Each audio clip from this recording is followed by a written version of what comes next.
नमस्कार।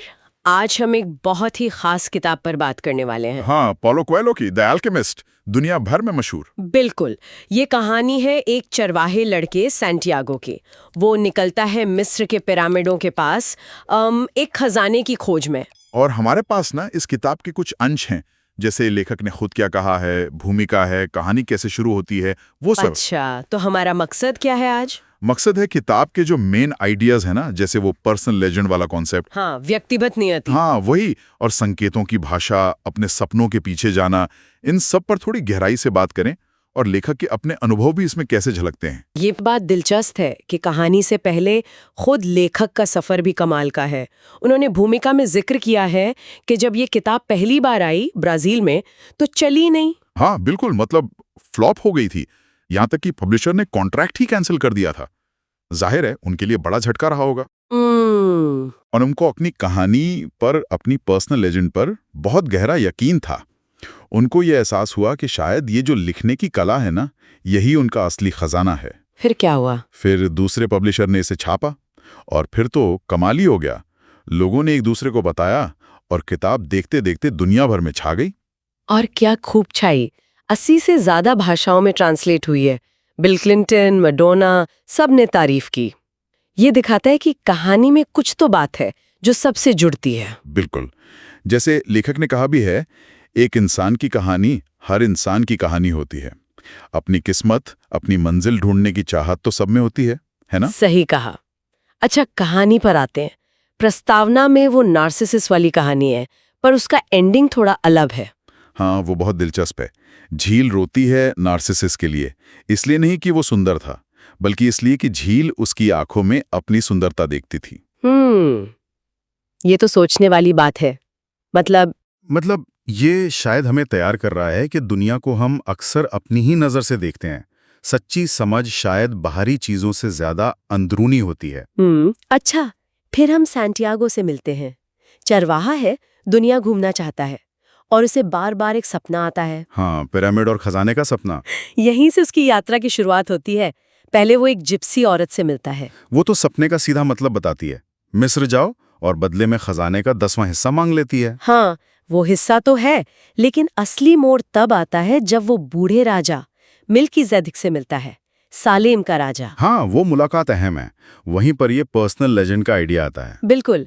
राजा कहता है कि अपनी पर्सनल लेजेंड को पूरा करना ही इंसान का असली कर्तव्य है, और ये मानना कि किस्मत ही सब कंट्रोल करती है और हम कुछ नहीं कर सकते, वो कहता है ये दुनिया का सबसे बड़ा झूठ है।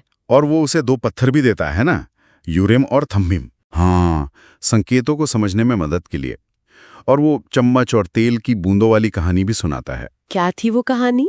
खुशी के रहस्य वाली। हाँ, कि दुनिया की खूबसूरती देखो, पर अपनी जिम्मेदारी, अपना लक्ष्य, यानी वो चम्मच में तेल की बूंदें, उसे मत भूलो। बैलेंस जरूरी है। ठीक है, तो इसी भरोसे के साथ वो अपनी भेड़ें बेचकर अफ्रीका पहुंचता है, टैंगियर। पर वहां पहुंचते ही उसका सारा पैसा चोरी हो जाता है। ओ, तब तो बहुत निराशा हुई होगी। जाहिर है, एकदम टूट गया होगा। लेकिन यहीं पर वो हार नहीं मानता। उसे राजा की बातें याद आती हैं। वो संकेतों पर भरोसा करने की कोशिश करता है। और फिर वो क्रिस्टल व्यापारी के यहाँ काम करने लगता है। हाँ, और वहां भी एक सबक सीखता है। वो व्यापारी, उसका भी एक सपना है मक्का जाने का। लेकिन वो कभी गया नहीं, डर की वजह से। सही, वो डरता है कि सपना पूरा हो गया तो जीने का मकसद क्या रहेगा। सैंटियागो दुकान में नई जान डाल देता है, और व्यापारी उसे कहता है मकतूब। मकतूब, इसका मतलब है ये लिखा है। तो क्या ये बस भाग्य की बात है? नहीं, सिर्फ भाग्य नहीं। मकतूब का मतलब है कि जब आप सही रास्ते पर होते हो, अपनी नियति की तरफ, तो चीजें सही वक्त पर होती हैं। पर वहां तक पहुंचने के लिए कोशिश, मतलब कर्म और विश्वास दोनों चाहिए। ये हाथ पर हाथ धर के बैठने का बहाना नहीं है। समझ गई। इसके बाद की यात्रा में वो रेगिस्तान पार करता है, फातिमा से मिलता है, प्यार में पड़ता है, और फिर एल्केमिस्ट से मुलाकात होती है। एल्केमिस्ट क्या सिखाता है उसे? एल्केमिस्ट उसका असली गाइड बनता है। वो सिर्फ सोना बनाना नहीं सिखाता, वो उसे सिखाता है दुनिया की आत्मा की भाषा सुनना, अपने दिल की आवाज पर भरोसा करना, डर को जीतना। और प्यार के बारे में? फातिमा? एल्केमिस्ट समझाता है कि सच्चा प्यार, जैसे उसका फातिमा के लिए है, वो पर्सनल लेजेंड के रास्ते में रुकावट नहीं बनता, बल्कि वो उसका हिस्सा होता है, उसे पूरा करने में मदद करता है। तो अगर हम पूरी कहानी को देखें, इतने सारे किरदार, इतनी घटनाएं, तो मुख्य संदेश क्या है? सबसे पहला और जरूरी संदेश तो यही है कि अपनी पर्सनल लेजेंड को पहचानो और उसे जीने का साहस करो। ये सिर्फ एक इच्छा नहीं, एक तरह की जिम्मेदारी है। और दूसरा? दूसरा, यूनिवर्स के जो संकेत हैं, ओमेन्स, उन्हें पढ़ना सीखो और उन पर भरोसा करो। तीसरा, डर पर काबू पाओ, खासकर फेल होने का डर, जैसे सेंटियागो ने पाया और क्रिस्टल व्यापारी नहीं पा सका। और शायद वर्तमान में जीना और साधारण चीजों में कुछ खास देखना। बिल्कुल, यात्रा का हर कदम, हर पल मायने रखता है। तो हाँ, संक्षेप में कहें तो द एल्केमिस्ट सिर्फ खजाने की खोज नहीं है, ये अंदर की यात्रा है।